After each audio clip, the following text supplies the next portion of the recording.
tala ye chauffeur ye. Jamana jaw tala ye chauffeur ye. A population tala ye chauffeur ye. Ante chauffeur na ye wa. Ateke chauffeur ko, maya si teke la chauffeur ko. Ateke chauffeur ko, meeting teke chauffeur ko.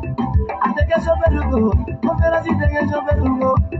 Ateke chauffeur ko, conseil teke chauffeur ko. Ihe chauffeur no, dugu chauffeur no, maliba kono chauffeur no. Ihe chauffeur femini, dugu teta chauffeur ko. Jamana tala. Anyo de foye chauffeur bi sayoro rambe tuliye. Wallahi. Wali transporteur abe yorora ambi. Ni yaye ambarko kera.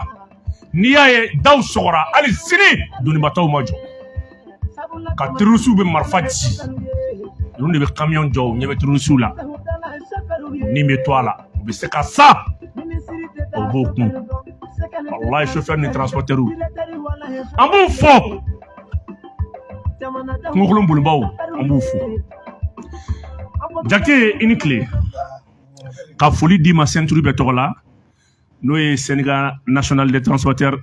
urbains interurbains ngo bulba ani duguba konna bulba ne bolo interurbain oyoye international oye mali re ko khay mo ko ne aya bedi aywa foli kan ambo dima alini ika dantkeli rapidement bi comme en retard là en fait ki ininga anya ka fo lettre de voiture ou bien nata abe fotini, n'est-ce pas? Lettre de voiture, t'es? Oui, lettre de voiture. Ok. D'accord. Anya e kafo bi. Ako chesiri bo au niveau là, ani CNT mo yi ñoyi. Aw ni jamana maraba jama yi ñoyi. Ako bi niveau jumena, dekura damado amé so ka dun, anga baro re srafe. Vous m'avez dit qu'il faut aller demander. Foli jarani. On va faire auzu billahi minash shaitanir rajim. Bismillahir rahmanir rahim. Ambe radio la même baga bela jelen fo. Vous m'avez ka anga chauffeur keren non fo. No e soulier. Ale min be sénateur représenter Kenya kan. Sariya kono min benen do transport sabo lettre de voiture o be wele chokodi o be ina fo ni doni min be ga mobile kono par exemple li dara balde coton ta CMDT la CMDT ka balde coton hakaya min bi ko ya ta yoro min ide ta bla yoro min o de be ke lettre de voiture ka mali mobile kemefla bo de sara mali mobile la donc lettre de voiture ne an jenen be no ye be ka sariya kono parce que quittance trésor de vola ni waro soro la o beta jamana ka kesi di kono donc sariya to la de keleto la be min no fe dron o de ina fo semperi min sigilembe poste de terre kono ale rebe biwere de fere lettre de voiture fere to la senfe ba so lettre de voiture te teme keme flaka international te teme keme duru kan mais b'a sɔrɔ o kɛtɔ la ale yɛrɛ kɛlen bɛ ka billet dɔ dilan a yɛrɛ ye min tɛ gouvernement ka billet ye min tɛ gouvernement ka récépissé o feere a yɛrɛ ye o feere a yɛrɛ ye CMTL kɔrɔ ye di ale tɛ conseil de conseil conseiller malien de transporteur routier du Mali service d'état de à caractère professionnel ça veut dire que service min do gouvernement b'a kɔnɔ anw yɛrɛ transporteur b'a kɔnɔ an bɛ élection fana de kɛ pour que ka se ka mɔgɔw élu ka don a kɔnɔ donc sariya b'a fɔ cogoya min na a ka baara bɛɛ lajɛlen bɛ kɛ ni administration ka sariyaw de ye ale man kan tɛ ka foyi kɛ a yɛrɛ ye min tɛ a yɛrɛ ka sariya kɔnɔ mais dɔrɔn de a tulo bɛ mankan min na sisan jamana kɔnɔ u filila u ka taasira de la ka billet dɔ dilan u yɛrɛ ye ni u bɛ k'o feere mobiliw ma k'a daminɛ 200 ka taa se fo 2000 1000 1010 yɛrɛ bɛ billet ninnu na 105 o b'a la bon o kɛtɔ la u b'o ni lettre de voiture in de ɲagami ɲɔgɔn na ka feere mobiliw ma o de nana ni gɛlɛya ye kosɛbɛ mais wari bɛ taa min sinon droit de lettre de voiture ni o ka ɲi problème t'o la an bɛ ɲɔgɔn na CMTR ka billet dilannen feereli ko de la min bɛ fara lettre de voiture kan min bɛ fara lettre de voiture kan ka feere i tɛ lettre de voiture sɔrɔ u t'a di ka chauffeur ma diana fo chauffeur ka nin wari in de sara fɔlɔ donc o tɛ lettre de voiture in d'i ma abada fo chauffeur kɛ ka olu ka billet dilannen de sa an b'a fɔ ko billet dilannen voilà o de kɔfɛ u bɛ sɔrɔ k'u ka billet ni lettre de voiture in quittance fara ɲɔgɔn kan ka o agrafé ka di ka chauffeur kɛ Mali transporteur aw sɛgɛnnen don chauffeur ani tile troste awa syndicat national des chauffeurs et conducteurs routiers du Mali ali kɛnyɛrɛ chauffeur yɔrɔ ba aw ta in na voilà parce que ɲɛwala conducteur chauffeur routier du Mali ayiwa an y'i wele ka na an y'a mɛn ko aw ye convention collective dɔ sɔrɔ o kɔrɔ ye di bon on va faire aujourd'hui la mine channel bismillah rahman rahim ne tɔgɔ ko Sulemani Kumari Disul Badiya bɛɛ caman fɔ ko international an bɛ foli kɛ bɛɛ lajɛlen ye radio Dakar an b'a fɔ convention collective n'an bɛ fɛ ka ye i n'a fɔ Mali chauffeur ka fond de garantie parce que ka yira k'a fɔ i tɛ se sariya i kan ka kɛ sariya kɔnɔ cogo min na baara hukumu kɔnɔna na o de ye convention collective ye convention collective fana ye fɛn min ye jɛn ka baara hukumu kɔnɔna de na ni fɛn dɔ ye ka fɛn dɔ bange transporteurs sɔnna gouvernement yɛrɛ sɔnna chauffeurs yɛrɛ sɔnna donc i tɛ ta min kɔ i ka sara ye min ye i yɛrɛ ka position ye min ye i ka indemnité ye min ye i ka retraite bɛ taa cogo min na o de bɛɛ b'a kɔnɔ. ok Sul an bɛ fɛ k'i ɲininka n'u ko chauffeur sara bɛ daminɛ joli la Mali kɔnɔ ka taa bila joli la taxiw sotaramaw fo ka taa bila o kuma na mobilibaw la convention kɔnɔna na ayi convention kɔnɔna tɛ dɛ an bɛ don min na ko bi ko an bɛ don min na ko bi sara yɛrɛ tɛ chauffeur ye an bɛ don min na ko bi parce que n'i ko k'i b'a fɔ n'i ko ko chauffeur sara bɛ daminɛ min na ka taa bila min na o tɛ yen o parce que a fɔra ko Mali explique ko mɔgɔ man ka sara ko ka tɛmɛ 8,000 kan donc Mali chauffeur Mali mobilitigiw filɛ o mana chauffeur min ta n'o ye min sara 10,000 o b'a fɔ ko wa ko olu bɛ sariya kɔnɔ i ɲɛ bɛ nin camion belebele ninnu na camion nin belebele min filɛ a chauffeur tɛ min sara bɛ tɛmɛ 10,000 kan sotarama chauffeur kɔni ko tɛ o taxi chauffeur yɛrɛ ko tɛ a bɛ d'i ma bi i b'a bori bi sini i bɛ gɛn mais an ye taxi chauffeur dɔw ye k'olu bɛ 5,000 ta mais n tɛ k'o de f'i ɲɛna wa alors a k'o yɛrɛ sɔrɔ kɛ a k'o sɔrɔ ka wuli 5 heures du matin ka wuli depuis 5 heures du matin fo ka na wula se a tɛ AMO la a tɛ INPS la a tɛ foyi la logement tɛ sara ye foyi tɛ sara ye bɛɛ b'a dɔn an bɛ taa jamana in kɔnɔ fɛn bɛɛ sɔngɔ ka gɛlɛn mobilitigi de bɛ se ka carburant mana yɛlɛ a b'a san pneu mana yɛlɛ a b'a san tulu mana yɛlɛ a b'a san ka vidange kɛ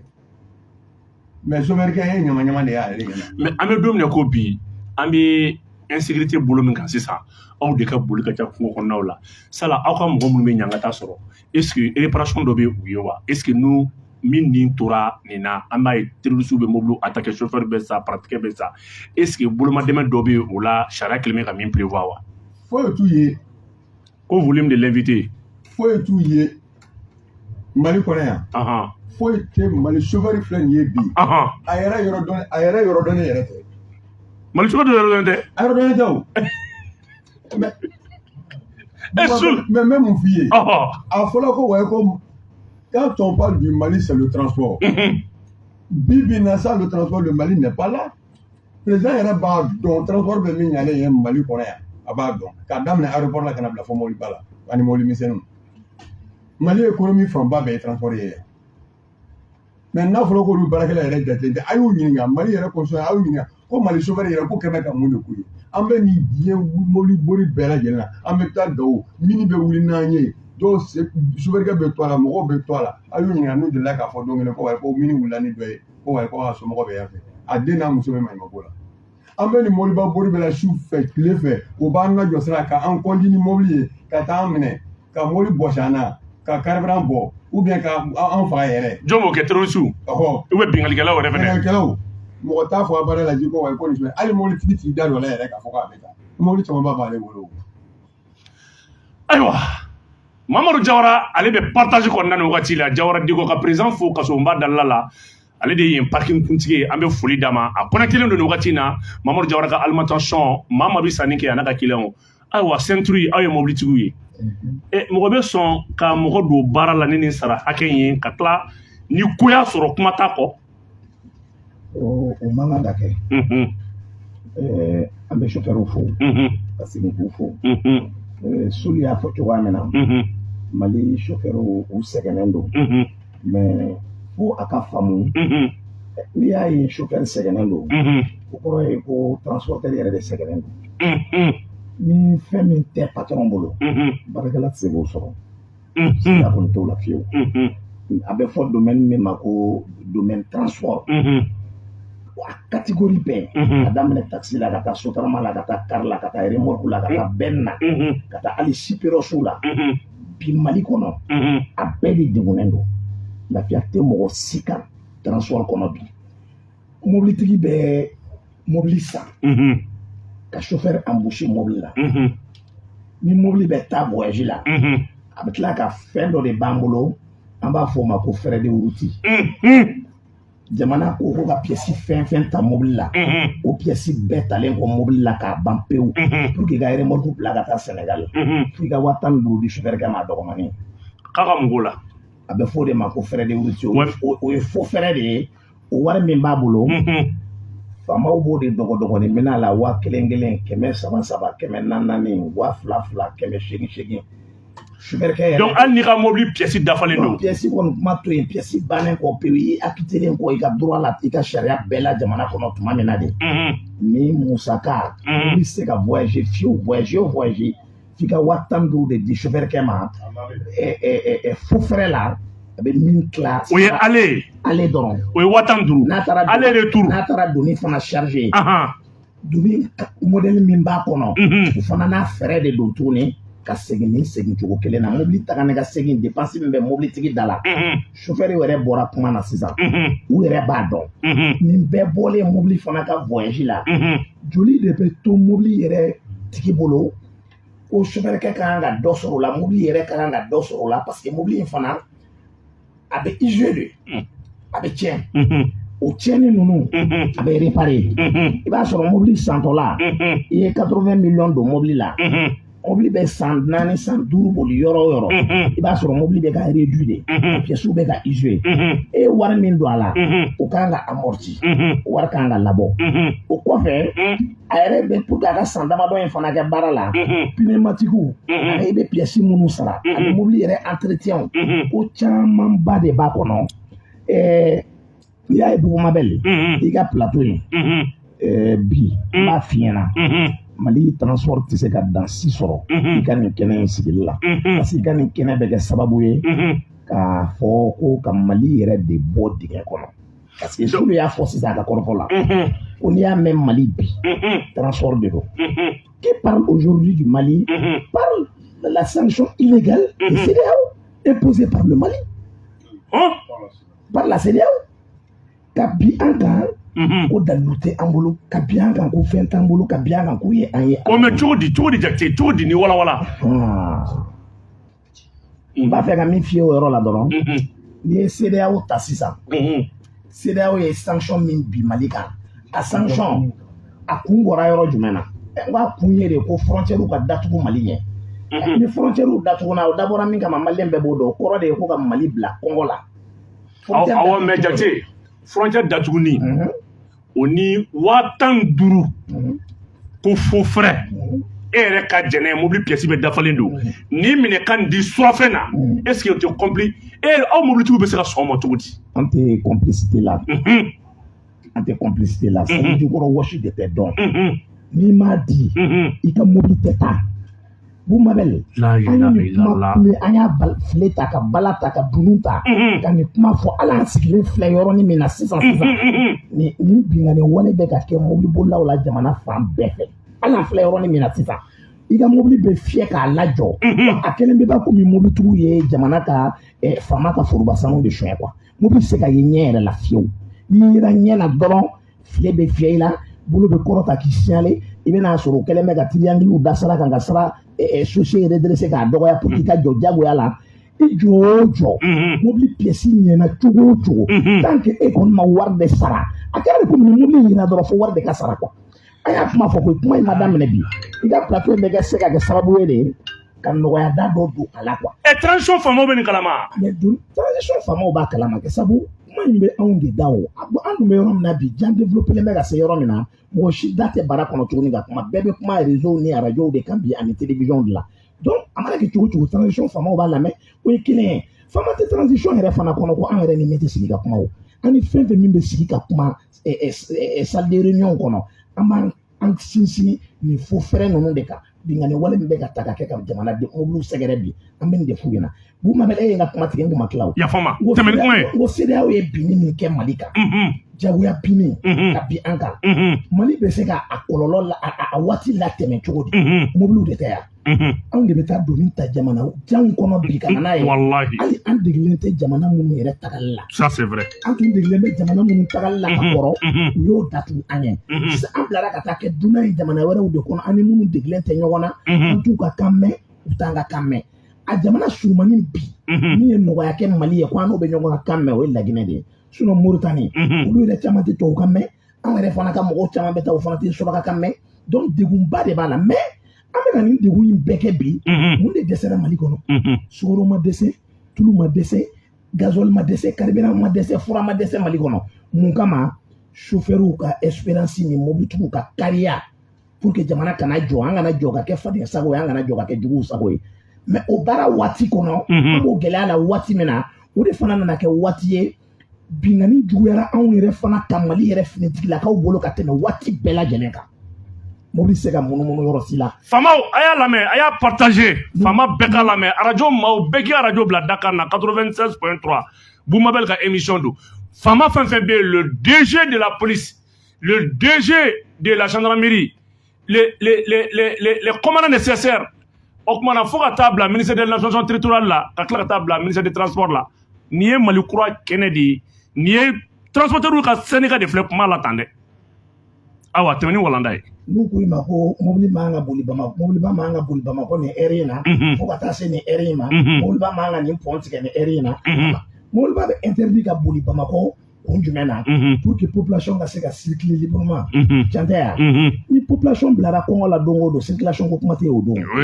mais mobiliba ninnu de b'a to population fana bɛ ka balo mais an bɛ embouteillage créer mais o embouteillage dilan cogo si ma sɔrɔ sira si ma sɔrɔ ka dilan o kɛ mobilibaw yɛrɛ halala sira ye ko an ni mɔgɔ wɛrɛ man ka ɲɔgɔn ye min kan fo ka taa an yɛrɛ bali an ka baaraw la k'an jɔ parkiniw kɔnɔ hali o mobiliw yɛrɛ jɔyɔrɔ tɛ an ka chauffeurs bolo an duratelen bɛ goudron kɛrɛfɛlaw de la fan bɛɛ lajɛlen na mobili pièce bɛɛ talen gouvernement ma deli k'a fɔ tile kelen ko ko mais aw ka mobili tɛ boli heure dɔ la ka se heure dɔ ma an bɛ nin remise kɛ aw ka vignette la an bɛ vignette bɛɛ san. A ka vignette joli? An bɛ mobili ba vignette remorque i b'a jateminɛ 70,000 ni kɔ ka se 80,000 ni kɔ ma. 70,000? 70,000 ni kɔ ka se 80,000 ni kɔ ma. Est-ce que i kɔrɔfɔ faamuya? O ye mobili ba ta ye. Taxi n'a ka taxiya vignette ye 16,000. Ben dɔ bɛ o vignette ye 26,000 bɛɛ ni 34,000 vignette bɛ yen dɔrɔmɛ kelen remise ma deli ka kɛ mobili kelen si ye nin na fɔlɔ mais pourquoi o mobiliw bɛ minɛ k'u lajɔ jamana fan dɔ fɛ waati dɔ la k'u bali ka boli waati dɔ la ka da mun kelen pe kan n'a sɔrɔ jamana kelen bɛ ka transport considéré Bumabel an bɛ yɔrɔ min na bi an degunnen yɛrɛ an degunnen de don aw degunnen don tɔ foyi tɛ an ni na an bɛ bi dɔrɔn transition autorité de transition an y'a yir'u la k'a fɔ an b'u soutenir parce que maliyɛn yɛrɛ woloden bɛɛ bi mali halaladen bɛɛ bi bɛɛ hakilina ye ka transition dɛmɛ ka se k'a bɔ bolo la transition ka se ka kɛ solution ye Mali ma mais o layirukanw bɛ an ni transition cɛ mais Bumabel transition kana ɲɛna dɛ n'a fɔra ko bɛɛ k'i sigi sigiyɔrɔ la a kana taa dɔ sigi mɛnɛmɛnɛ dingɛ da la dɛ ayi sinon a b'o tigi ye lamagali la ayi kɔni o tigi bɛ lamaga saraka siko la parce que an bɛ yɔrɔ min na sisan n'an ko ko ka transition dɛmɛ est-ce que an ka appel lancé bi k'a fɔ ko ka Mali mobili jɔ sini est-ce que o ye transition dɛmɛni ye o t'a dɛmɛni ye o bɛ na ni gɛlɛya wɛrɛ de ye gɛlɛya o bɛ CEDEAO sago de yira an na o bɛ CEDEAO sago de sɔrɔ an kan o bɛ Faransi sago sɔrɔ an kan o t'an ka hakilina ko ye mais n'an bɛ ka kule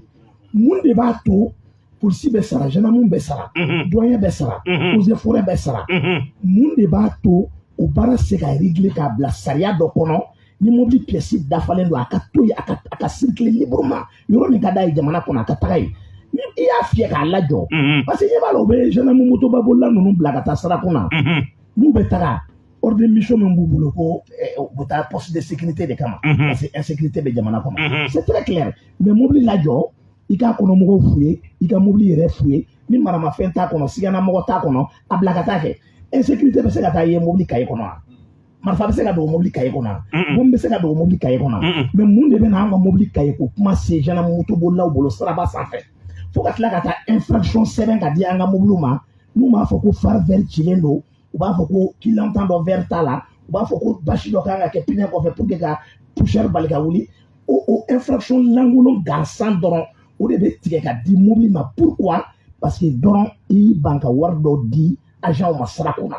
n'i ko k'i ka pièce dafalen bɛ k'i bɛ tɛmɛ komi sariya y'a ɲini cogoya min na fɛn dɔ de bɛ kɛ e la diyagoya la minɛ i sigilen tɛ ni min ye Bugumabel n'o kɛra i la siɲɛ kelen ka k'i la siɲɛ fila e polisiw ko e ma faamaw k'i ma ko 400 sara e ko non ne tɛ 400 sara parce que vraiment ne ye n ka acquitté n ka droit bɛɛ la n tɛ foyi sara sariya ko an ka baara kɛ cogoya min na an ka baara kɛ n'o ye u ko bon d'accord i ka phare vert dɔ cilen don i bɛ 100 sara o la d'accord basi t'i ka mobili pneu kɔfɛ i bɛ 100 fana sara o la an ma kɛ 1 ni 200 ye u b'o reçu sɛbɛn ka d'e ma e b'o reçu minɛ ka taga n'a ye ka taa di i ka syndicat ma syndicat de bɛ tile ban kuma na ka su ban kuma na autorité tɛ mesure si ta ministère de la sécurité tɛ mesure si ta pour que ka bonya dɔ segin syndicat ma pour que ka se ka nin mobili bolila ninnu kɔkɔrɔma don ka kɛ sababu ye ka bonya dɔ da syndicat ninnu fana kan min b'a to jamana bɛ gɛlɛya mun kɔnɔ an kumakan fana bɛ se ka baara k'a kɔnɔ mais k'a kɛ dɔrɔn komi foyi de ma kɛ Bugumabel n'o kɛra n'o chauffeur kelen seginna o dugusajɛ ka taa o yɔrɔ o mɔgɔ kelenw sɔrɔ yen n'o ko k'a ka 400 d'u ma a bɛ 400 d'u ma kɛ parce que so wɛrɛ t'ale ye o k'aw sa 1,200 i ban 400 bɔ ma 1,200 dar'i kun donc an yɛrɛ ka faamuyali la jamana yɛrɛ autorité de kɛlen bɛ ka nin binganni wale yɛrɛ kolokolo k'a dilan k'a aw bila kɔnɔ aw bɛɛ ɲɛ b'a la kɛnɛ kan bɛɛ ɲɛ b'a la a bɔ ka taa Carrefour dɔ la sisan dɔrɔn i k'i jɔ dɔrɔn 10 minutes fɛn bɛɛ Bamakɔ i tɛn'o ye wa mais mun n'a tɛ se ka dabila mun de b'a bali ka dabila o tuma fonctionnaire tɛ sara de wa o tuma mɔgɔ bɛ don polisiya la transporteur de ka mobili wari kama wa ou bien mɔgɔ bɛ don gendarmerie la mobili de wari kama wa o bɛ se ka kɛ cogo jumɛn na ou bien an fana tɛ jamana in den dɔ de ou bien hakɛ dɔ tɛ anw fana bolo de ou bien a bɛ ka fɔ ko an ka pièce minnu sara mobili la i bɛ vignette sara ka tila ka carte de transport ta mobili la ka tila ka fɛn dɔ bɛ yen nɔ mobili minnu bɛ boli dugu kɔnɔ les sotramas et les taxis et les biens et consorts olu b'o ta on appelle ça stationnement donc stationnement ça fait 121 000 par an i bɛ min sara o fana ni vignette tɛ kelen ye o ni vignette tɛ kelen ye o ni carte de transport tɛ kelen ye o ni i bɛ assurance min ta mobili la o tɛ kelen ye o ni mobili ka problème misɛnnin caman bɛ yen nɔ minnu tɛ ɲɔgɔn ye sira la mais nin bɛɛ fɔlen ko transporteur ka nin ta mun de bɛ jamana fana bali k'i jɔ a jɔyɔrɔ la pour que k'a yira a yɛrɛ fana ka agent na ale yɛrɛ bɛ mɔgɔ minnu sara k'olu y'ale ka baarakɛlaw ye k'a f'u ɲɛna ni nin bɛ mobili min na a man ka wari wɛrɛ sara a kan ka to yen a ka baara kɛ donc hakili jamana marabaaw b'a fɔ ko wari min bɛ sɔrɔ o y'olu ta ye agent wɛrɛ ka t'u ta ɲini kosɛbɛ Bugumabel an kɔni ye min faamu nin ko la dɔrɔn an siranna nin gɛlɛya ɲɛ nin de nana ni sababu ye waati tɛmɛnenw na an tun ye fɛn dɔ sigi sen kan n'an b'a fɔ o ma ko le conseiller malien de transporteurs routiers du Mali pour que u ka se ka kɛ courroie de transmission ye entre les syndicats des transporteurs et les chauffeurs et les propriétaires et les transporteurs ani gouvernement cɛ gɛlɛya ninnu bɛ se ka transporter ka taa gouvernement baara cogoya min na ka taa discuter ka solution ɲumanw sɔrɔ a la ka étude ɲɛnamaw k'a kan mun b'a to a ka kɛ sariyaw ye an nan'a ye de o CMTN o de nana fili a ka baara taabolo la ale yɛrɛ polisiw ni gendarmew bɛ ka min kɛ mobiliw la ale ta ka jugu n'o ye siɲɛ 15 ni polisikɛ y'a ye poste kɔnɔ e min ye CMTR ye k'e ye transporteur ka lafasalikɛla ye ko e ye service d'état caractère professionnel ye ko transporteur bɛ e kɔnɔ gouvernement yɛrɛ bɛ e kɔnɔ ko e nana poste la pour que ka transporteur dɛmɛ k'u assister binganni kana k'u la poste la ni e yɛrɛ nana 10 minɛ mobile la ni papier dɔ ye polisi ni gendarme b'a dɔn papier min fana ma dilan sariya kɔnɔ e bɛ se k'a fɔ polisi ni gendarme ma k'u ka don sariya kɔnɔ ayi bɛɛ ka taa tɔ la i se ka don i se k'o fɔ bon ni gɛlɛyaw de farala ɲɔgɔn kan Bugumabel bi an bɛ min f'i ye i ka plateau in an bɛ Ala fo ka i fo k'i barika da k'a ka radio barika da parce que plateau in bɛna don jamana ni fɛn min cɛ bi a ka bon dɛ Bugumabel et puis Bugumabel e yɛrɛ bonya b'an yɔrɔ n'i y'a ye i ye plateau in sigi bi i ye ŋunuŋunu ni ŋanaŋana caman de mɛn i bɛ ka baara min kɛ jamana kɔnɔ an b'i fo a la koyi parce que nous sommes témoins au clair aujourd'hui de ce que vous êtes en train de faire aujourd'hui Bugumabel parce que jamana bɛ yɔrɔ min na bi n tɛ dɔwɛrɛ dɔn dɛ mais transport kɔni ko tɛ n'anw sera an dan na n'an dun sera an dan na bɛɛ b'a dɔn min b'o kɔfɛ parce que an tɛ dɔwɛrɛ kɛ ka baara bila quoi ka baara bila pour que jɔyɔrɔ min b'an na jamana kɔnɔ a ka se ka dɔn n'a sɔrɔ an bɛ sariya kɔnɔ n'an tɛ sariya kɔnɔ o ka se ka ɲɛfɔ donc n'i y'a ye y'an wele ka na plateau kan bi i ye kuma caman de mɛn anw ye CMTR créé min kɛ yan'an ka créé a y'a sɔrɔ fɛn dɔ b'an bolo an tun b'a fɔ o de ma ko droit de traversée o droit de traversée ni mobili bɔra Bamakɔ n'a bɛ taa Moti a tun bɛ se ka 1000 ni dɔɔnin sara ni mobili bɛ taa yɔrɔ o yɔrɔ Mali kɔnɔ hali 120 tun bɛ droit de traversée in na 100 ni dɔrɔmɛ 5 tun bɛ yɔrɔ dɔ la. Ça dépend de la distance de i bɛ min boli goudron i bɛ kilométrage min boli goudron kan. Tout à fait. O wari n'a tun farala ɲɔgɔn kan 50% o tun bɛ segin Mali gouvernement yɛrɛ de ma. Droit de traversée in na. Droit de traversée in na. O bɛ gouvernement permettre an ka mobiliw bɛ ka boli goudron minnu kan ka o goudron ninnu entretenir ka tila ka goudron kuraw yɛrɛ fana dilan. O 50% tɔ min bɛ to 25% o tun bɛ di policiers ni gendarmes fana ma parce que ni droit de traversée in tun bɛ anw fana bolo i tun tɛ jigin ni mobili cahier yɔrɔ si la tuguni i bɛ jigin ka droit de traversée in dɔrɔn de yira agent na o b'a dɔn k'a fɔ i ye poste de contrôle dɔ kɛ déjà i ye acquitté i ka contrôle bɛɛ la donc wari wɛrɛ tɛ minɛ i la surafɛnko ni fɛn bɛɛ tun ka nɔgɔn o waati donc 25% tun bɛ di o policiers n'o gendarmes ma pour que k'u dɛmɛ ka u la équiper k'u ka mobilikow ni marifaw ni u bɛ siɲɛna minnu kɛ poste la fɛn caman b'o kɔnɔ donc 25% tun bɛ d'u ma 25% u tun dɛsɛnen don transporteurs yɛrɛ ka fond de garantie kama min tun bɛ se ka an transporteurs yɛrɛ dɛmɛ ka an ka parcours renouveler ka an ka chauffeurs don UNPS la ka an ka chauffeurs ka problème familial social ta en compte 25% in tun dɛsɛnen bɛ o baaraw de kama Bubu Mabel o wari CMTR créé an mako sera wari in ma tuma min na an bɛ wari in ta avant la création de CMTR syndicat wɛrɛ créera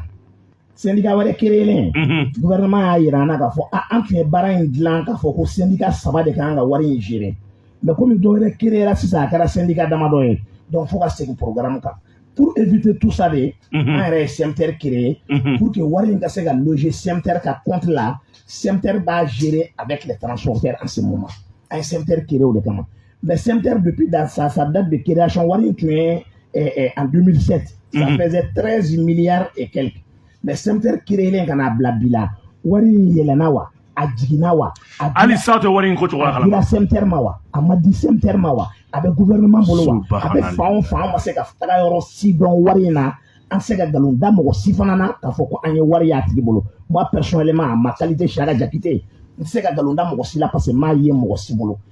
Mununu ka caman b'a la mais ne tɛ don o kumaw kɔnɔ n bɛ se ka min fɔ dɔrɔn à l'antenne officiellement wari an t'a yɛlɛ yɔrɔ n'a jigin yɔrɔ dɔn fiyewu an dun ta de don CMTR de dun chargelen don pour que ka wari in mais n ko CMTR ye aw yɛrɛ de ye CMTR ye anw yɛrɛ de ye donc wari bɛ yɔrɔ min na aw mun bɛ cotisation k'an ma wari t'a yɔrɔ dɔn puis gouvernement ye papier bɔ fana k'a ci CMTR ma k'a yɛrɛ k'a fɔ désormais CMTR de bɛ fonds in gérer an y'o papier ye o papier b'an bolo mais fonds in an m'a ye an m'a kibaruya mɛn a dɔrɔmɛ kelen ma don an ka foyi da fɛ an ma équipement sɔrɔ an ka chauffeurs tɛ AMO la u tɛ INPS la an yɛrɛ mobili kɔrɔ san bɛna ɲini ka Mali yɛrɛ transport ban pewu a kɛra sababu ye bi Mali transport bɛ ka segin kɔfɛ de n'i bɔra Mali circulation na bi k'i jɔ goudron na i b'a sɔrɔ Sénégal mobili La Guinée mobili Mauritanie mobili Côte d'Ivoire mobili Ghanaian mobili o de kɛlen bɛ ka Mali kɔnɔna fa o de kɛlen bɛ ka Bamakɔ fa parce que olu ka jamanaw bɛ ka transport subventionné ka transport dɛmɛ ka transport accompagné mais anw fɛ yan transport bɛ ka faga de à petit feu a bɛ ka faga dɔɔni de ka taa fɛ Bubu Mabel donc nin fɛn ninnu ni jateminɛ jɔnjɔn ma k'u la ni jateminɛ jɔnjɔn ma k'u la an bɛ tagalen waati min na san damadɔ nin kɔ Mali transport bɛ laban ka gulon a sigiɲɔgɔn jamanaw de la parce que a bɛna sɔrɔ mobili ɲɛnama si tɛ anw bolo tuguni min bɛ se ka kilo 1000 boli ka taa port dɔ la k'a bɛ taa minɛn dɔ ta ka na n'a ye. Ayiwa Jakite an y'e lamɛn fɛn min ye Sul ye Sul i bɔra ka CMTR mɔgɔw ka kuma lamɛn transporteur ka kuma lamɛn conducteur les chauffeurs routiers ka syndicat ɲɛmɔgɔ ye wala ka kuma lase o syndicat kɔnɔmɔgɔ ye wari min bɛ da aw ma fɔlɔ a b'a di a di cogo la wa les faux frères la frère de route la a b'a di wa. Voilà bon Bubu Mabel o diyara n ye micro da gɛrɛ o b'a fɔ min ma ko faux frère Bubu Mabel an bɛ kɔlɔlɔba de sɔrɔ nin faux frère ko nin kɔnɔ mobilitigiw bɛ fɛɛrɛ min da aw ma a b'a tila cogo parce que n'i y'a ye ne ni parandikɛ anw bɛ balo nin wari in de la fɔlɔ anw tatɔla ka dumuni bɛɛ bɛ nin na anw bɛ tile hakɛ min kɛ an bɛ balo nin bɛɛ de la mais a y'a fɔ cogo min na nin wari in fana bɛɛ de bɛ minɛ anw na yanni anw se waati cɛ a b'a di jɔn jɔn ma an b'a di polisi ni gendarmew ma sira la Mali kɔnɔ ko Mali kɔ kan a b'a tila cogo di sisan e ka mobili kaye dafalen don e ka fɛn bɛɛ ka ɲi mobilitigi ye fɛn bɛɛ dafa k'a d'i ma walahi mais i bɛ se poste dɔ la dɔrɔn i bɛ t'i jɔ poste la dɔrɔn i bɛ polisikɛ de mankan mɛn dɔrɔn ko a di ka na n'i ko ko jumɛn a b'a fɔ ko 1000 e ko 1000 cogo di a b'a fɔ o bila an tɛ wari minɛ k'an b'an ka baara de kama a dun fɔla ko ka infraction apparentive ta les infractions mercenaires ko k'o to yen olu t'o to yen dɛ tu sais que moi je pense que si la visite technique est déjà en cours mobili misɛnya ba man ka kɛ bilen mais polisikɛ de bɛ bɔ dɔ de bɛ sigi tabali sanfɛ soni kɔnɔ dɔ de bɛ bɔ ka taa jɔ mobili ma i m'a faamu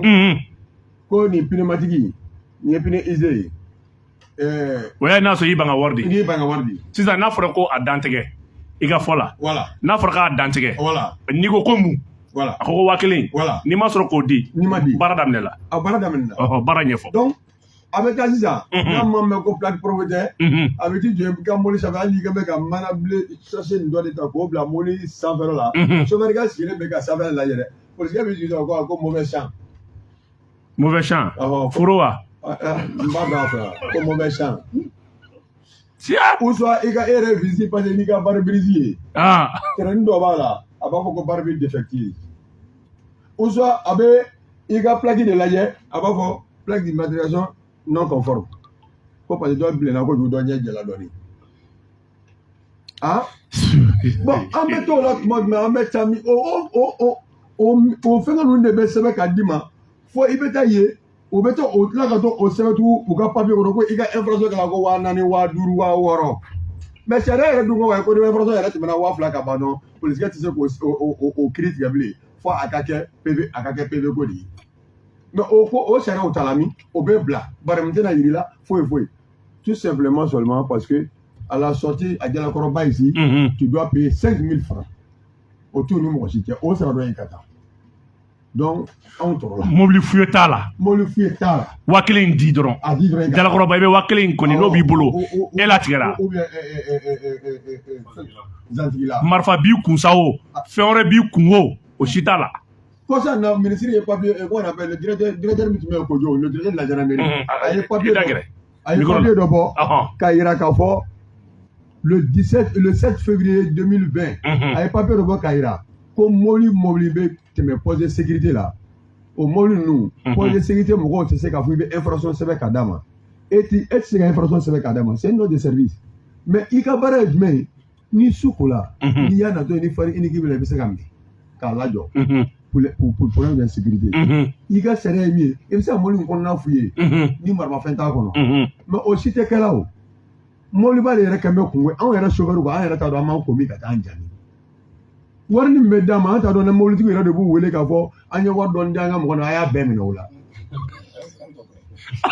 an bɛ tila ka taa se an bɛ tila ka ni maɲumanko nin bɛɛ kɛ ka taa se an ka chargement kɛyɔrɔ wala kɔngɔ bɛ ɲini k'an fa 5000 di chauffeur dɔ ma ka bɔ yan ko ka taa Dakar e yɛrɛ k'a lajɛ wari bɛɛ bɛ minɛ ou bien ka bɔ yan ka taa wari bɛɛ bɛ minɛ la sira balo b'a la ni 1000 bɔ ninnu b'a la o bɛɛ b'a la kɛmɛ wari wɛrɛw b'a la wa mun tɛ nin ya n ko fɛn wɛrɛ bɛ n'i ka pneu sɔgɔla dun o ye tiɲɛ ça c'est vrai n'i ka bulu tigɛla dun ça c'est vrai n'i ka mobili ye machine dɔ kɛ dun i na se ka mobilitigi wele ni panne dɔ kɛra ni panne dɔ kɛra i tɛ nin bɛɛ dilan wa mais an bɛ tila ka ni maɲumanko nin bɛɛ kɛ ka taa mais faso yɛrɛ ko k'an ka mun de kɛ sisan i n'a fɔ an ka président y'a fɔ cogo min na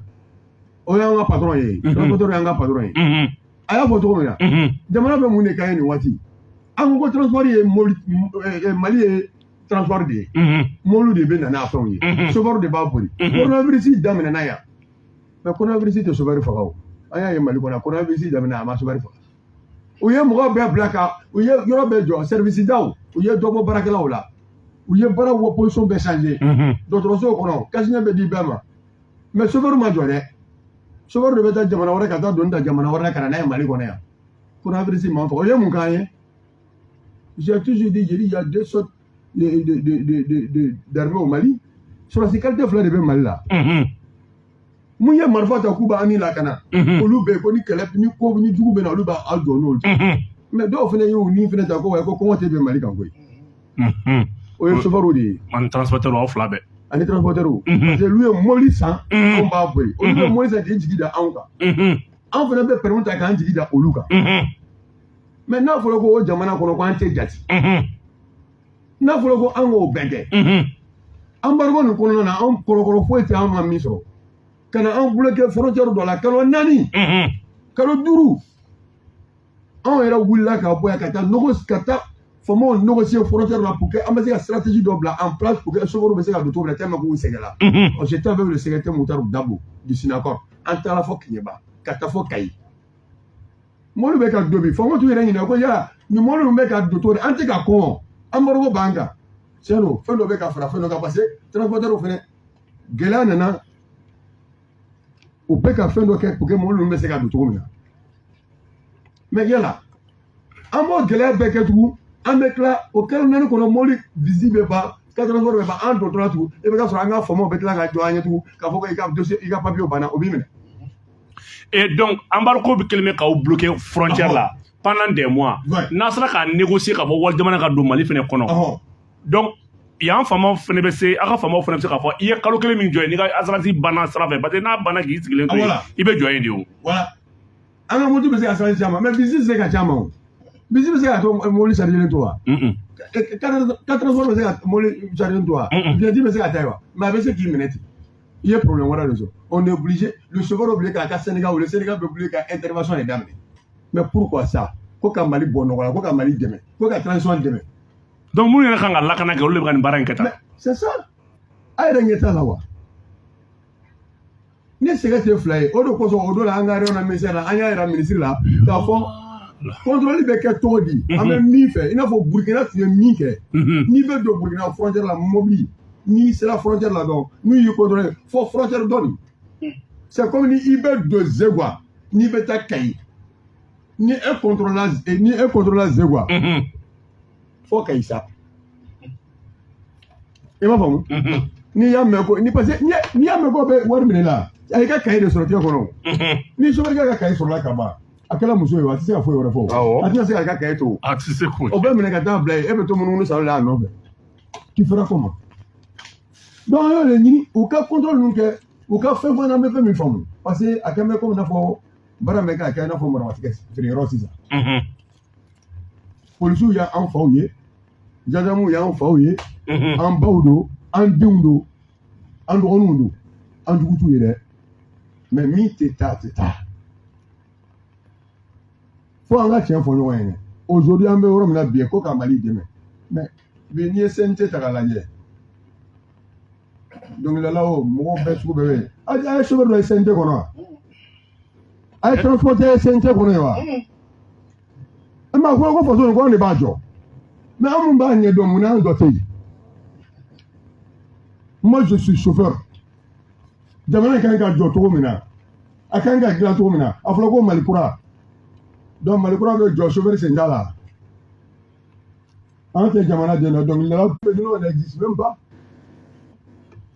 an tɛ cɛ fɔ wa an bɛ cɛ fɔ dɔnkilidala ka minɛ bɛ na mɔbiliba de kɔnɔ chauffeur de b'a boli ka na n'a ye dɔgɔtɔrɔso minɛ bɛ na mɔbiliba kɔnɔ chauffeur de b'a boli ka na n'a ye chauffeur de bɛ président yɛrɛ kɔndi chauffeur de bɛ président kɔndi n'i y'a mɛn ko cortège présidentiel olu de don mais ale premier ministre fɛnɛ kɔndi o de b'o kɔni mais e min ye anw yɛrɛ ye jamana piliers ye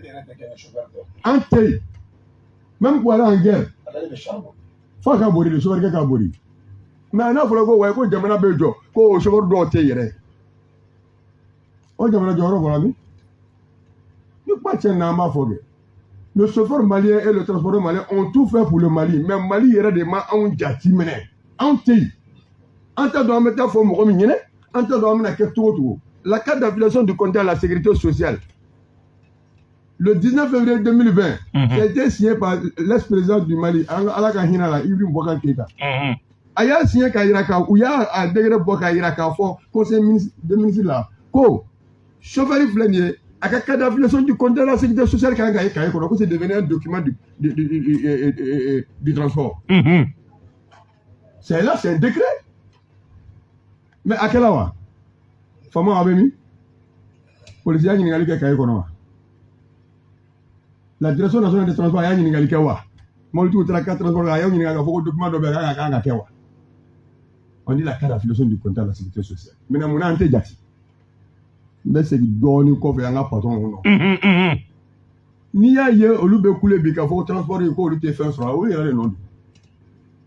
Parce que normalement, est-ce que nous avons savoir que les mots libres, ça, quand vous avez donné chargé fou, quand on passe qu'il sera, quand il sera frère Becker, quand la qui n'est joint, qui est voilà zéro. On peut trop dire. Quand tu prends le transport aujourd'hui au Mali, le conteneur 40 pieds avait chargé Dakar, qu'on a peut-être 1,3 million ou bien 1,4 million. Si moi, il a payé le retour là. Et maintenant, au donné, gazole, il est là.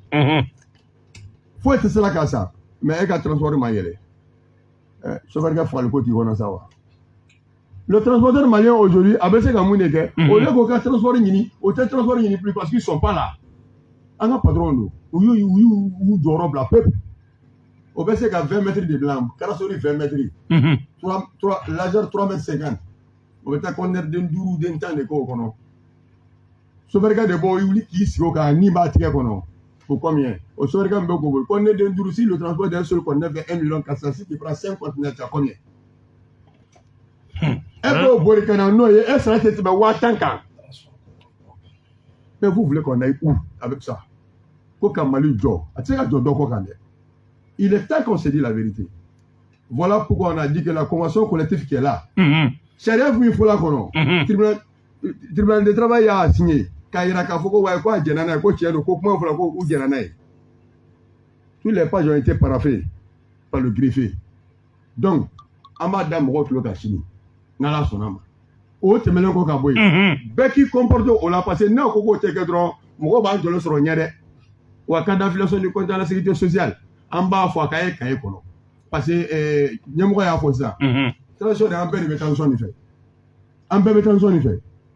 Mais dès que la délai que les bétanson, il fait. Au lieu de se faire nommer en tant que. Elle concerne Ergo, il faut un mobile ou John, en te baraque. Mana, Agnaye, en tant que CDO, en tant que Français, Américain Mali. Femme m'a dit Mali, en tant que au caquet. Parce qu'on a pas de n'a pas mobile nous aussi ça. Avec beaucoup off. Quand il y a fait, quand on sort c'est comme quand on réfléchit à mobile de femme fait. Ou de cela antenne ok.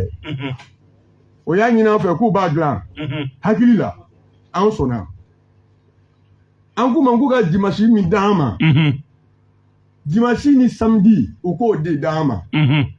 En passant par le deuxième pont. Dimanche là parce que par là que la faut était par là que ça veut dire. Mais au Benata, ko wa ko no ko be erko do la ko be 10h 15h dama. Autrement fait Moluba e mu de ko la. Moluba bonu muche. Ande ko kana sarabo. Ande ko jamana kana sarabo jamana capital ko no. Donc il faut que ça soit clair. Ante fait la transition debout. En bébé transition nous fait. Transition be na domina ba ka coup d'état faut que domina en coup d'état be ka domina. Na me pas peut-être nous connaissons que domina ou là quand sera on t'a mis quel dollar en y Mali mobile bejo quand sera be bloqué pour moi mais en ma que le coup sonné en y a qu'à tu mets la ligne parce que en mo wolo wala tu mets na kada tu fait donc après pour libérer ko nous libérer te barake o kona na nous kona na do akono ou yele na kana fa yin ko nga sa ko ka mul do di ko be ta joni jigi énergie là yo moderne font tana anya ngulu dan dusula anya ke anya muludi nan tout fait mokewa donc on bébé transition fait mais pas transition fait quand on fait il y a la transition d'aller à befa mune ke mal chauffeur ou ko fo en encore mais raquette c'est trop hein il faut votre récemment tout de suite mais quand on fait notre on a dit tra kaisra là ça quoi anazer ou anazer moi je pense que quand anazer sort pour des missions c'est défini mais ouvrez ne kaisra là parce que c'est le bécassé on m'a dit de afou ko be warde de lama ko me voyage no ko ana maka ko nga duma an do be am mo le borina do mo ko ali ka ta so ko don pe pa ino so ko mi to am so bula me ta ko wole jere ba be so wa ko ho ke me na ni be so le bole wa ko ho me na ni ta ki si ba sara ha mais me o galon ti wa je connais pendant combien d'années je suis toujours chauffeur jamana tane ma bo le borina ta jamana mina ito jamana ko ne na pepe Je suis arrivé combien d'années en Arabie Saoudite, mais Moliba de Bori. Moliba nga barado. Après les études, je Moliba de Bori. Mais Moliba de donc mais bien fait peka. Malien Mali président di Achini Bemba ke fait. Ah ouais, non mais mon considère Mali wala miteke Mali président. D'accord. Voilà. Ayiwa bɛɛ ye kuma mɛn n'i ye jateminɛ kɛ nin ko in kan i b'a ye k'a fɔ gɛlɛyaba bɛ yen nka surafɛn fana y'a gɛlɛya jɔyɔrɔ belebele a ye u yɛrɛ mankan mɛn mobilitigi ani sofɛrikɛ n'i y'u ye i b'a fɔ ko tare tare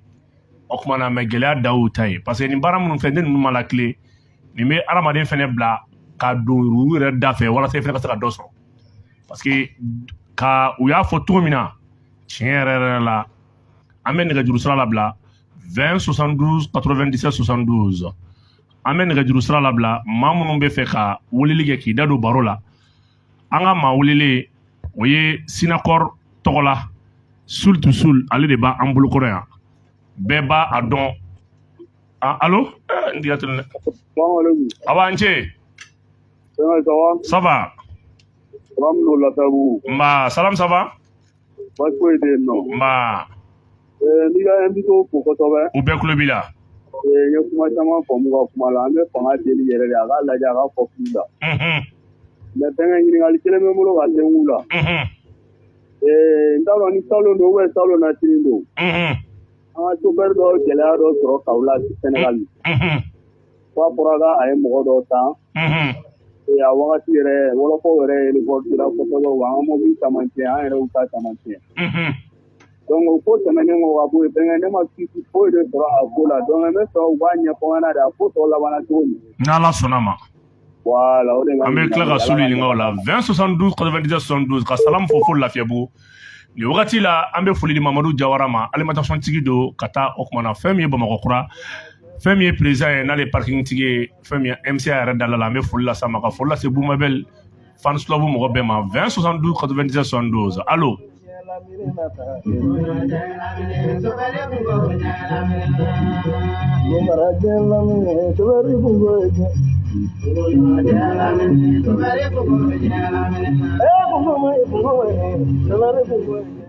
allo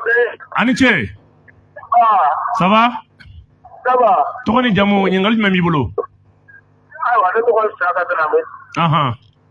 n y'a rajo ta sa wɛrɛ émission ye jumɛn émission ye jumɛn émission tigi nin bɛ jumɛn la émission 20 72 97 72 an bɛ garisɛgɛ di maa wɛrɛ ma minnu ye émission lamɛn allo 20 72 97 72 allo waalaikum salam wa barakatuhu nba i tɔgɔ ni jamu ani ka ɲininkali Musa Jara dɔ ka bɔ Italie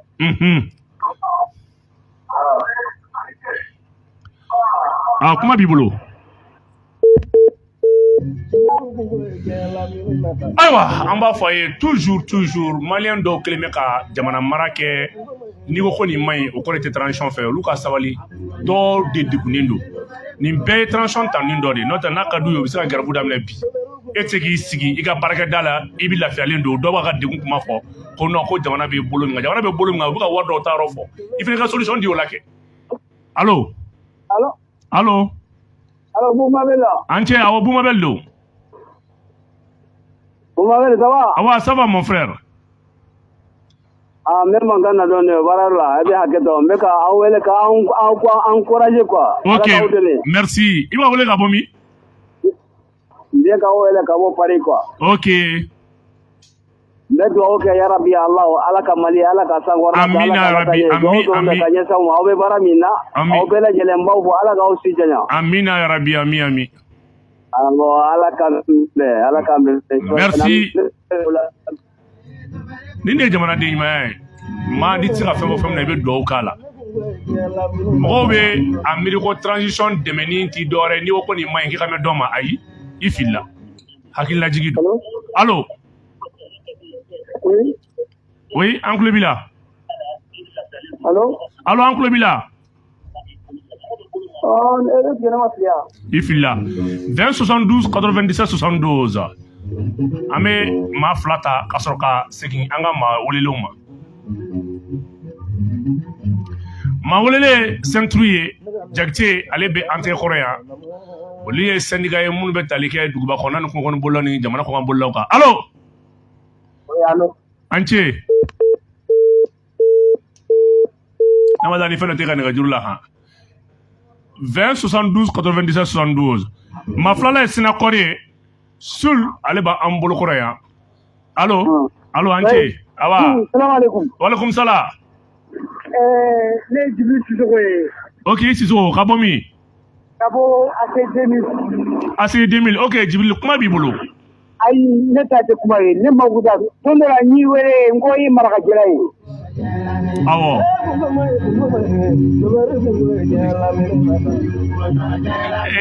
Y'a to ala ma koyi. Allo.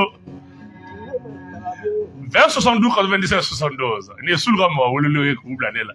Sul de bɛ nin kɛ Sinakɔrɔ. Allo. Allo salaamaaleykum. Walekum salam an ce n balimakɛ. An cɛ Dembele. Nba. An fɔnɔ n baw. Tɔɔrɔ su la. Awa ani faso jɔ. Nba. Ani faso jɔ. A diyara n ye ka wele ka bɔ min? E wele ka bɔ min? Ka bɔ Padi. Ah ok kuma b'i bolo n balimakɛ. Diyara n ye kosɛbɛ. Ani faso jɔ. Nba. An b'aw lamɛn don o don an b'aw lamɛn. A diyara n ye. Bon courage an b'aw lamɛn don o don. Merci. A bɛ jija dɛ a bɛ jija an fana bɛ hakili foyi t'an na yan nɔ. Wallahi an m'an jija. An bɛɛ bɛ jija dɛ i y'a mɛn. Merci. Ok. 20 72 97 72 an bɛ maa laban ta an b'a ye k'a fɔ fɛn min ye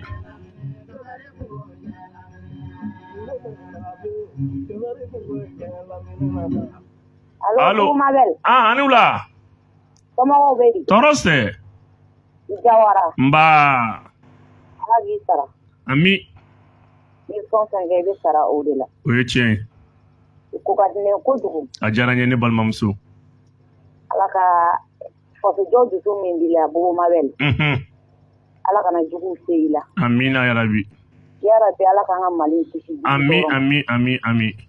an minnu ye muso ye an bɛ dugawu don an bɛ danga don fasojɔ ko bɛ mɔgɔ minnu kɔnɔ yarabi Ala an ka tabi bolo fila ka wuli k'a jɔ u ye ami yarabi ami Allah dɔw cɛ n'i b'a la k'i bɛ fɛ ka faso in janfa yarabi Ala k'i to a dingɛ amina yarabi ami Ala k'i janfa Ala kira k'i janfa ami yarabi ami Ala k'i kɔ tiɲɛ k'i ɲɛsin ami yarabi ami Ala k'o kɛ arasuru bonya n'a barika amina yarabi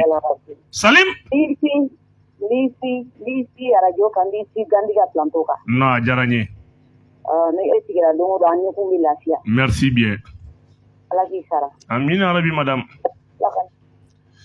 ha ni ye Mali musobaw ye ka dugawu kɛ an bɛ a kuncɛ nin na Mali musobaw ye dugawu kɛ an bɛ taa an y'a ye k'a fɔ maa damadɔ minnu ye ɲininkaliw kɛ an b'u fo minnu ta ye farankan ye an b'u fana fo o tuma na je pense que Jakite awa i ye u ka kuma mɛn ko chauffeur kelen dɔ tun bɛ yen ko gɛlɛya tun donna ani Sɛnɛgalikaw cɛ a la k'a ko bɛ cogo di salamu ɲininkali ka bɔ Lafiyabugu tiɲɛ don an ka mobili dɔ tun bɛ yen nɔ waati dɔ la a ye kasara sɔrɔ Sɛnɛgali a y'a fɔ cogoya min na o ye an ka mobili dɔw tiɲɛ ye a ka ja o ɲɔgɔn kelen yɛrɛ fana a bɛ komi o fana kɛra Mali la bon mission taara quoi minisiri yɛrɛ taara Sɛnɛgali la mission na Sinakɔrɔ ye Sul min sigilen filɛ Sul ka patron tun b'a la ani syndicat wɛrɛ ani CNTR président u ye ɲɔgɔn sɔrɔ Sɛnɛgali yen nɔ ni autorité kumana o tun kɛra sababu ye fo ka sara tigɛ sara fana tugura bɛn kɛra a kow la quoi bon vous savez jamanaw ni ɲɔgɔn cɛ ko dɔw bɛ yen nɔ n'olu dilanna ni tiɲɛni dɔw kɛra jamanaw ni ɲɔgɔn cɛ o ko bɛ dilan o tɛ kɛ i n'a fɔ mɔgɔ damadɔ ni ɲɔgɔn cɛ a bɛ se ka dilan sutura la walasa ka dusuw lada ka sɔrɔ fɛn dɔw bɛ yen olu ma kɛ communication baw ye quoi sinon a ko dilanna bɛn kɛra la sara tugura n'i y'a ye an tɛ ka taa Sɛnɛgali sisan CEDEAO ka jagoya fanga in o de kɛlen bɛ k'an bali ka taga n'o tɛ problème foyi tɛ an n'u ni ɲɔgɔn cɛ nin waati in na i y'a faamu donc o kunnafoniw de bɛ yen nɔ mais kɔfɛ kuma kɔnɔ bɛ se ka a tɔ développer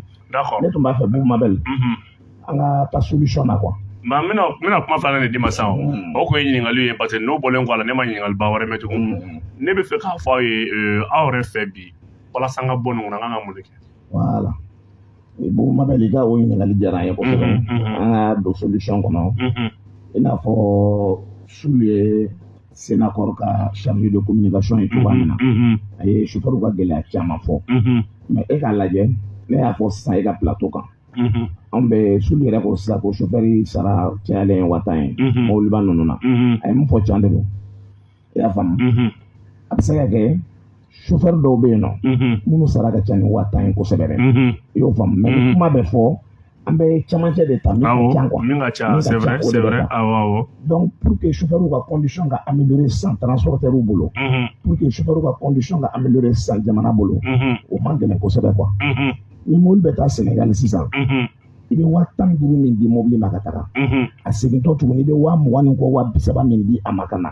ka sɔrɔ mobile dun pièces dafalen bɛ Sénégal sisan i ye Sénégal frontière sɔrɔ ka ban i b'a fɔ ko alhamdulilayi an bɛ waati min na sisan u ye mesure ta u ka sirakanjɔlaw kama mobili kɔni mana don u ka territoire kan sisan n'i acquitté u ka sariyaw la ko passe avant ma passe avant voilà n'i y'olu kow ɲɛnabɔ ka ban fo i tɛ tɛmɛ jɔyɔrɔ 4 kan sisan Sénégal territoire kan i y'a faamu bon n'i y'o jateminɛ u bɛ économie dɔ kɛ mais n'i y'an ta an ka cas ta yan sisan an bɛ 15,000 min di mobili ma ka taga n'i ye baara yɛrɛ segin a sariya yɛrɛ kɔnɔ mobili minnu pièces dafalen bɛ olu ka to n'u ka boli sariya yɛrɛ la mɔgɔ si kana bin u kan o 15,000 in u bɛ to mobilitigi bolo mobili bɛ se ka voyage 3 kɛ yanni Sénégal cɛ mobili bɛ se ka voyage 3 kɛ kalo la yanni Dakar cɛ mobili bɛ se ka voyage 4 kɛ Abidjan ainsi de suite maintenant o 15,000 min n'i b'o bɔ mobili ka tagaliw senfɛ n'i y'o fara ɲɔgɔn kan kalo yɛrɛ la u bɛ taa bɛn fo 100,000 ni kɔ peut-être million yɛrɛ ma e bɛ min bɔ e yɛrɛ tɛ taga cogo dɔn a la i tɛ kun dɔn a la i tɛ ju dɔn a la e t'a sɔrɔ i ka chauffeur kɛ t'a sɔrɔ jamana ka wuli k'i jɔ gouvernement ka wuli k'i jɔ sariya ka labato sariya ka boli jamanaden bɛɛ kan bɛɛ dama ka kɛɲɛ la wari min ni o binkani wale bɛ ka kɛ mobiliw la o ka to transporteur bolo u b'an fana permettre ka chauffeur ka sara améliorer u ka condition de vie yɛlɛma ka nɔgɔyaba don u ka kow la ka fɛn caman dilan u ye mais ni fɛn tɛ anw yɛrɛ bolo a bɛɛ bɛ ka buru sira fɛ olu t'a sɔrɔ anw t'a sɔrɔ donc o ye chauffeur ka solution ye an bɛ tracasserie routière vraiment a ka dabila pewu ne t'a fɔ ko ka di min na a ka dabila pewu o dabilali pewu dɛ an bɛ musaka fo min don o la dɛ u b'an permettre ka chauffeur entretenir ka chauffeur ka sara améliorer vraiment a ye min fɔ sɛgɛn min bɛ chauffeur kan bi sɔrɔ cogo si t'a la bɔda si t'u bolo bi il faut k'an ko fɔ bon ma bɛ o kɔfɛ o tun ye chauffeur ka yɔrɔ ye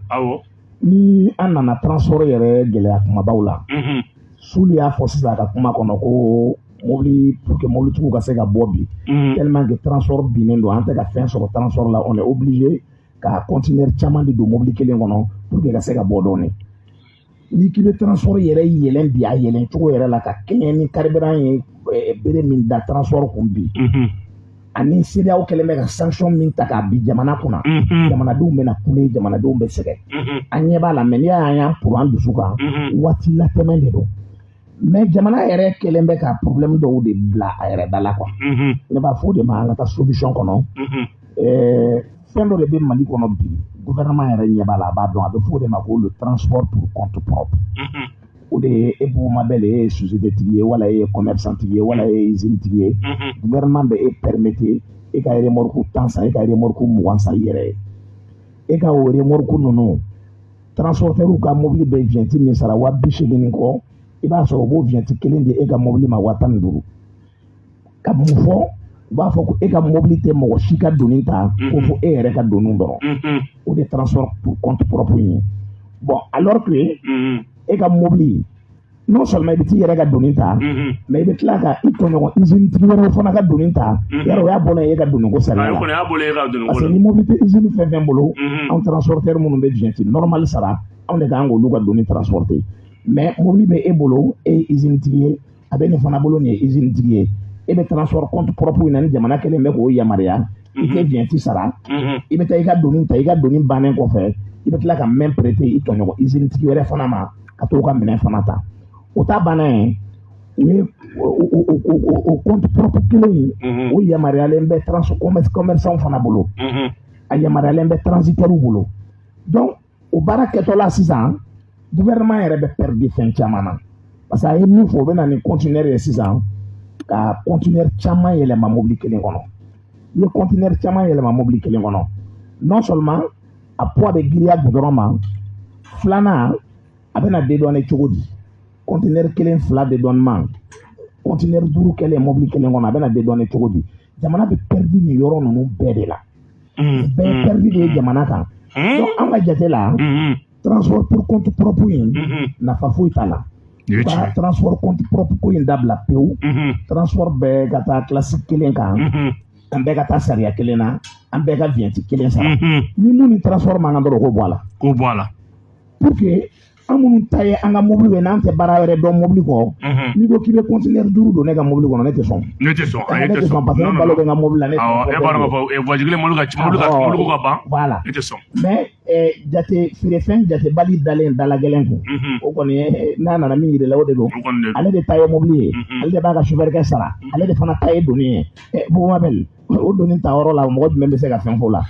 fɛn fɛn mana o jɛ o b'o kala donc u ka compte propre in vraiment u ka bɔ Mali transport la an bɛɛ ka taa classe kelen kɔnɔ an bɛɛ ka vignette kelen sara Bugumabel o kɔfɛ an bɛ taa solution wɛrɛ la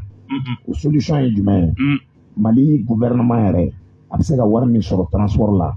ça fait des milliards et des milliards par an kalo o kalo a bɛ se ka milliards camanba de la n'a sera yurugu in kɛlɛ n'a sera ka yurugu in kɛlɛ ka transport yɛrɛ organiser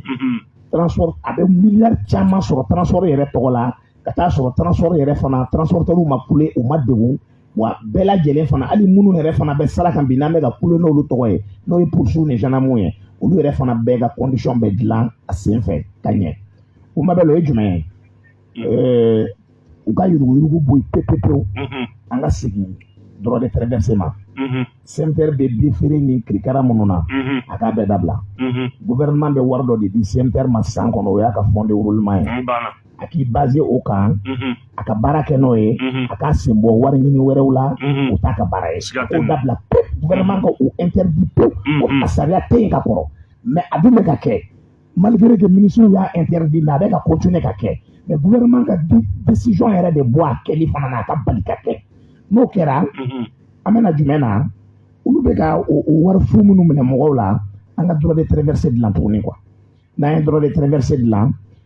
a ka kɛ droit de traversée mana kɛ mobili bolo n'a wulila yɔrɔ fɔlɔ min na a bɛ jɔ poste fɔlɔ min na a bɛ jɔ o agent b'a contrôler k'a ka fɛn bɛɛ lajɛ k'a bɛɛ sɛgɛsɛgɛ k'a ban n'a dafalen don ko pièces bɛɛ ka ɲi a bɛ taa a bɛ distance min bolo b'o droit de traversée sɛbɛn ka d'a ma donc kayi ko kuma ka bɔ sirakun na pewu filefiyɛ ko kuma ka bɔ a la ni mobili jɔra yɔrɔ yɔrɔ a bɛ droit de traversée in bɔ k'a yira dɔrɔn ni droit de traversée y'a bolo dɔrɔn i b'a dɔn k'a fɔ e man ka foyi minɛ ni mobili la tuguni d'accord o droit de traversée in b'o i ka waati banna o droit de traversée o bɛ gouvernement dɛmɛ kosɛbɛ ok i ye solution min fɔ ni gouvernement sɔnna ka nin kɛ nin kɔni tiɲɛ yɛrɛ la nin bɛɛ bɛ nafa sɔrɔ awa fɛn min ye surtout Sulu Sinakɔ Sulu y'a tɛrɛmɛ bi dɛ ayiwa basi tɛ ka solution ye jumɛn d'accord yanni n ka don solution kɔnɔ question dɔ tun posé la an balimakɛ dɔ fɛ ko fɛn dɔ kɛra Dakar awɔ ko Kaolack ko yala ale ma nouvelle foyi sɔrɔ kɔnɔ fɔ an y'o de fɔ an yɛrɛ min bɛ yen n'an b'an ka jamana kɔnɔ fɔ an ka sɔn jamana sariya ma ni jamana ye sariya min bɔ c'est ça que mobili baarakɛla depuis bɛ permis ta yɔrɔ min na mobilitigi b'a dɔn e min ye chauffeur b'a dɔn ko a bɛ fɔ chauffeur ti tu i yɛrɛ ma ko ka accident kɛ ko ka mɔgɔ faga sariya fana b'o fɔ mais a b'a fɔ fana ko n'i ye maa fa i kan ka minɛ ko k'i datugu o waati b'a la i y'a faamu donc o de kosɔn an b'a fɔ ɲɛna waati bɛɛ an ka hakili to an yɛrɛ la parce que sariya ye fɛn dɔ ye n'a nana n'i ye kɔlɔlɔ sɔrɔ a kɔnɔ n'i sɔnna ka don baara min na n'i y'a kɔlɔlɔ sɔrɔ kana jigin mɔgɔ la i dakan de don ka datugu o ka sariya ko ka sariya min bori a kan o de bɛ k'a bori a kan donc an yɛrɛ ye an sen don k'an bolo don an yɛrɛ tun ye fɛn bɛɛ kɛ pour que a bɛ se k'a di ka na Mali la a kana k'a kaso kɛ yan mais o ma sira sɔrɔ mais toujours pour parler bɛ sen na a ma bila fɔlɔ dɛ nafolo tɛ a bɔ parce que a kɛla diɲɛ bɛɛ y'a ye a mankutu taara yɔrɔ jan o de la ka juger ka tila k'a lasegin donc i b'a dɔn minnu fana ka mɔgɔw fatula olu fana ils ont toujours le droit aussi ka to k'a lajɛ yala a bɛ kaso la halisa wa awɔ k'a ko cogoya lajɛ waati min fɔla n'o o sera d'accord 2 minutes b'i bolo ka solution na comme waati sera donc comme sisan la solution c'est quoi ne kɔni bɛ min fɛ an y'a fɔ cogo min na contrôle ninnu mobili ka lajɛ ni fɛn ninnu sariya dɔ ka ta dɔrɔn k'a fɔ an ɲɛna dɔrɔn ni mobili contrôle depuis frontière la tous les camions qui seront munis d'une lettre de voiture min bɛ na ka bɔ ni doni ye jamana ninnu kɔnɔ n b'a fɔ ko mun bɛ turu cɛ yan dɛ mun bɛ na ni doni ye ka bɔ jamana jan ninnu kɔnɔ n'u u nana ka ban depuis u bɛ na n'u contrôle ye quoi vraiment u ka don Bamakɔ kɔnɔ yan u ka taa u tagayɔrɔw la kayi ko kana yala bilen foyi parce que jɛnabukɛ b'i jɔ sira la n'i y'a ye k'a bɛ wari di subarikɛ ka papier minɛ c'est parce que a y'a ka cahier sɔrɔ n'a ye cahier sɔrɔ ka ban e tɛ se ka foyi kɛ bon n'a dun ye min sɛbɛn k'a d'i ma infraction a bɛ taa jamana kɛsu kɔnɔ jɛnabukɛ bɛ ɲangi wa a tɛ ɲangi a b'a fɔ k'a y'a ka baarakɛta kɛ donc an ka bɔ o kɔnɔ moi voici un peu ce que je voulais dire fɔ an ka da la k'a fɔ baara ninnu an tɛ don baara ninnu kɔnɔ ko wa ko fɔ an ka taa balo mɔgɔ wɛrɛ la mais an ka don jamana il est temps an ka jamana nin dilan jamana furakɛ jamana ninnu filɛ bi nin ko sugu ninnu t'u kɔnɔ yen bɛɛ de b'i ka sariya kɔnɔ n'a fɔra ko min ka kɛ dɔrɔn an ka baara kɛ n'an ka sariyaw ye n'an y'o kɛ mobilitigi o chauffeur o policier o motobolila o bɛɛ bɛ bila i ka sariya kɔnɔ parce que n'i y'a dɔn ko n'i filila ka bɔ a kɔnɔ i bɛ problème sɔrɔ. D'accord, vraiment baro ja kama fili bɔra ne de la n ye temps dɔɔni ta retard la tiɲɛ yɛrɛ la ni nafa ka bon an balimamuso de y'an wele ka bɔ Danemark ko ka a lajɛ tiɲɛ yɛrɛ la ale bɛ car de boli muso don ale bɛ car de boli ko ni Mali chauffeur ni fɛn hinɛ b'a la Mali chauffeur don ko kabini ne da don Mali chauffeur ka ko la don min na ale ma sigi a ma ɲina donc nin baro nin b'a dɔn a t'a kalama mais na bɛ diya ye chauffeur ka degun ka bɔ k'a da mobilitigiw ka degun ka bɔ k'a da ja an b'a fɔ ko ko transporteur ja taabolo dɔ bɛ a bɛ mɔgɔ yɛrɛ don fili a b'i don surunuru la n'a man di hali n'a sɔrɔ jɛlenya ka di a bɛ don surunuru la a ye degun mɛn a ye solution fɛnɛ mɛn diɲɛnatigɛ ko ko solution b'a la solution in a kɔni bɛ dɔ bɔ mɔgɔ dɔ ka sɔrɔ la min n'a sɔrɔ cogoya man ɲi nka a bɛ jamana la taa ɲɛ a bɛ mobilitigi la taa ɲɛ a bɛ chauffeur yɛrɛ fɛnɛ bila a ka hakɛ kɔnɔ maa minnu sɔgɔlen b'an na Mali kɔnɔ Mali kɔ kan k'aw fo k'aw waleɲuman dɔn radio Dakan don 96.3 maa minnu tun bɛ ka an dɛmɛ baara in na Kabala TV ale tun b'an bolo kɔrɔ yan Cap Mali Plus ale bɛ yan Bougmabel page ale bɛ yan Mamadu Tarawele k'a fo Jara Musa an ka foli b'a ye Jakite Kabala tɔgɔ la an b'a fo nɛgɛw kɛrɛfɛ tun bɛ an yɛrɛ denkɛ bolo n'o ye Lasine Jara ye k'a fɔ an ma a k'an bɛn dimanche don nɛgɛ kanɲɛ 13 ka taa bila nɛgɛ kanɲɛ 10